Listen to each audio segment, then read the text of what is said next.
আসসালামু আলাইকুম গাইস, আপনারা সবাই কেমন আছেন? আশা করি ভালো আছেন। তো আমি আজকে শেরপুর ব্রিজে, এই যে শেরপুরের যে পরিস্থিতি, পানির অবস্থা, এই যে দেখুন শেরপুর ব্রিজের আশেপাশে আমি।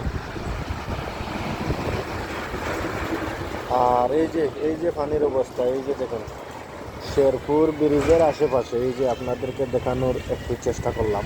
এই যে দেখুন এদিকে আশেপাশে গড়বাড়ির অবস্থা, এই যে দেখুন এদিকে আশেপাশে গড়বাড়ির অবস্থা,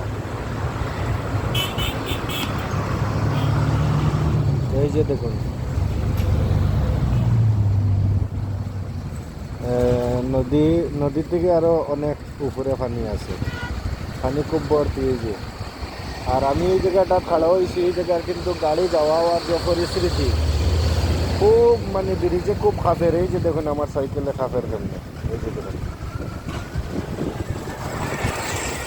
আপনারা অবশ্যই বুঝতে পারবেন যে খুব বেশি লোড আছে গাড়ি ব্রিজের উপরে। তো ধন্যবাদ, দেখো ওই অন্য কোনো সময় অন্য কোনো জায়গা।